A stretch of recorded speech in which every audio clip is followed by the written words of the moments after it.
Hi guys, it's Kirsty. This is a video about sitting with anxiety. I wanted to offer some tips to help with this. Obviously, when we read a lot of literature about anxiety and particularly OCD, we're told about the mindfulness approach and leaving it there and just sitting with it, not interacting. Obviously, on this channel, we also discuss the fact that there are many other aspects to OCD recovery than just that. For example, looking into our irrational beliefs and really working hard to dispute them, to stop awfulizing, to look at it rationally, to see that if this was the case, the world wouldn't swallow me up and I don't have to write myself off as a person completely.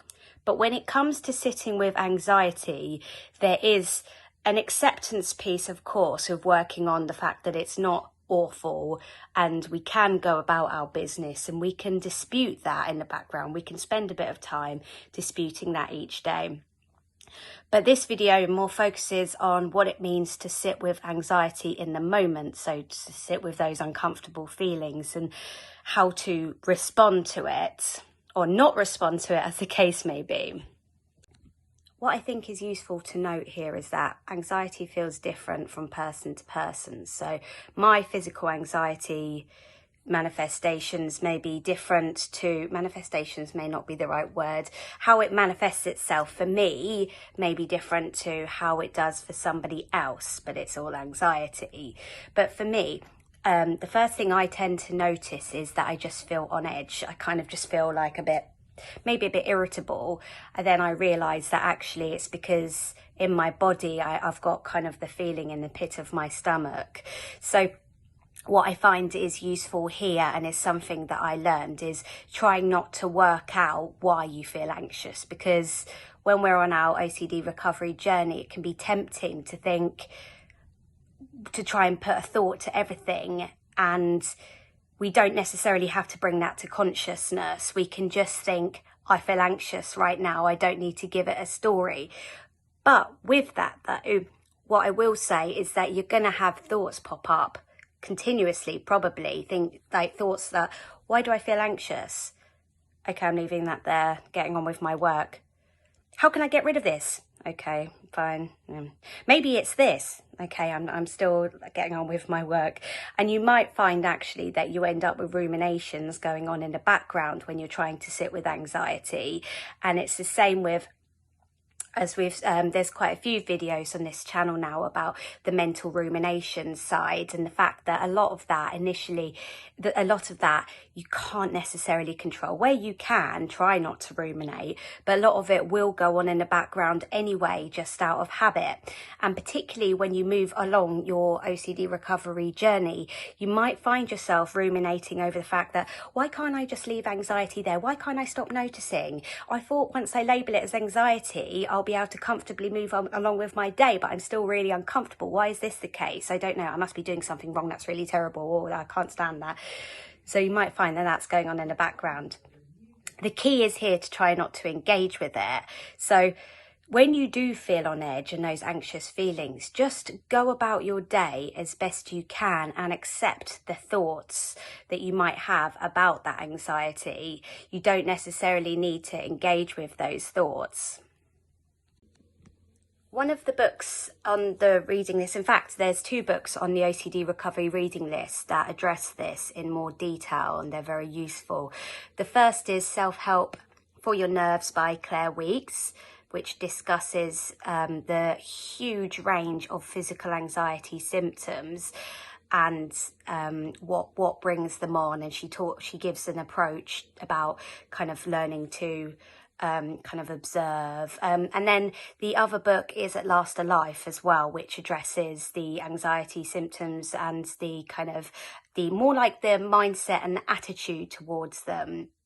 And he discusses that it's our body's been creating this excess energy over years, where we've been trying to get rid of anxiety. We've just been bringing up more anxiety, and once we stop trying to get rid of it, that anxiety will need to come up, because this excess energy needs to come out at some point. So he suggests viewing it as a good thing. And we read a lot about this, viewing it as a good thing.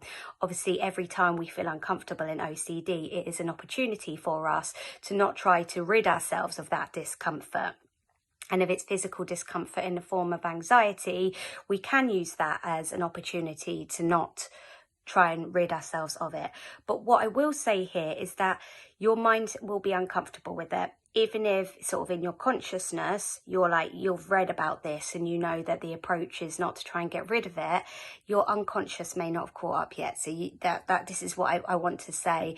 You're still probably going to keep having questions get thrown up in your mind about the fact that you feel uncomfortable. And sometimes you might find yourself, personally, I thought, okay, if I can get all these years, my problem's that I can't sit with anxiety. So if I just sit with it, and then I kind of just thought, well, okay, that's a kind of a quick fix. So I'll just accept it, and then it'll, I'll stop noticing it. But you won't stop noticing it probably because it is uncomfortable. But this is an opportunity where you can practice, refocusing your attention. This is why I say go about your day, do the things that you want to do your exercise, which will be good. It's another way of using out some of that energy. If you get kind of like me personally, I get restless leggy with it. I kind of get the urge to kind of kick out. Exercise is an opportunity to use that energy in a productive way. It doesn't necessarily mean that it's gone away afterwards. So it'll still be with me when I go to bed, perhaps, which is obviously when you don't want it. But go about your day, and as Rob would say, wear it like an uncomfortable coat.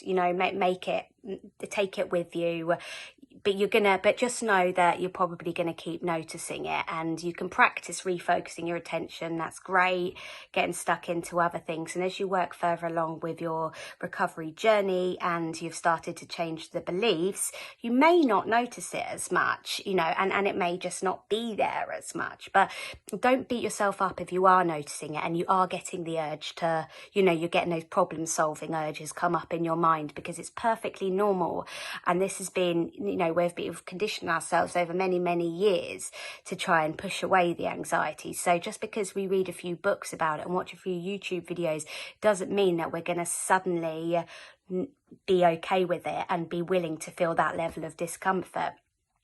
Nobody wants to feel anxious, OCD or not, general anxiety or not, panic disorder or not. Nobody wants to have those feelings. They are uncomfortable, and they're uncomfortable for a reason.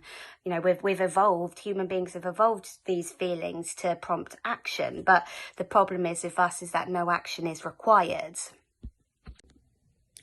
The book Stubbornly Refuse to Make Yourself Miserable About Anything, Yes, Anything by Albert Ellis, which I've referred to in a number of my videos and Rob refers to in many of his videos because it's the #1 book on the reading list, has an incredibly important, in my opinion, important and useful chapter about refusing to make yourself miserable, about being miserable. But what he means here is that if it's taking you a long time to shift the feelings that you're having that you want to help reduce, like if it's taking you a while to become more rational, he says, don't add on another layer of negative emotions on top of that about that subject. So in this case, if you're still experiencing anxiety, or if you've had a period where you haven't had as much anxiety and then you suddenly feel anxious again, don't try to practice not making it worse by feeling down about it. We don't have to berate ourselves about the fact that we're still feeling anxious. We don't have to think, oh, it's never going to work for me. I'm useless. Why am I so weak? I'm still feeling anxious. Try not to jump on those thought trains. And if you do automatically have those thoughts and feelings, don't then beat yourself up about having that. So I'm trying not to overcomplicate this, but what I'm saying is, if you still feel anxious, try not to let it get you down. But if you can't help but feel a bit down about it because, you've probably worked hard and you're still feeling anxious, remember that you will get there. But if you do still feel down about that, it's okay as well. You don't have to then think, oh, but I'm not supposed to be feeling down about anxiety. Oh my God, I'm going to feel anxious about feeling down about feeling anxious. So what I'm saying is try not to add on all the many layers of negative feelings about the anxiety. it just, what comes up comes up. If you feel a bit gutted about it, I mean, I think I personally did, and I would then feel down about that, and then I'd feel anxious about the fact that I'm feeling down. And if you can just start by removing the anxiety about feeling down, you know, you can feel down, that's fine. You've worked hard on your recovery and it's not very nice still feeling anxious. Then you can work on feeling anxious still and not feeling down about it and just getting on with your day. And I think that's the important thing, is the action of just getting on with your day, not letting it stop you doing anything. Yes, you're going to feel tired at the end of the day, because anxiety it can sap you of energy, because it is energy. It's kind of expelling energy from your body in a way. But still try and go about your day, and that gives your mind less reason to make you feel like you're missing out on anything. And you might find that while you're going about your day and getting on with things and doing the things that you want to do, you do automatically refocus. So that's just some of my tips personally that I've found with sitting with anxiety. It's not as easy as it seems, and it's not as easy as some books may make it out to be, because what some of them might neglect to mention is the fact that you're going to have lots of thoughts about it, and it's the, you know, accepting those thoughts, I think, part of it, and trying not to engage. But if you do find yourself engaging, don't beat yourself up. If you do find your ruminations going on in the background, sit with that as well and get on with your day. It's like, you can't necessarily squash that, because then that's kind of almost an act of you're responding to thoughts about the anxiety. But I hope this is useful for anybody watching. And what I say is just go about your day and do the things that you want to do anyway. Don't let anxiety take away your plans for the day. You know, you still deserve to have pleasure in your day. Still watch that program on Netflix. Still watch that triggering program on Netflix. Can't hurt, even if it does make you feel uncomfortable. But anyway, thank you for watching. Bye.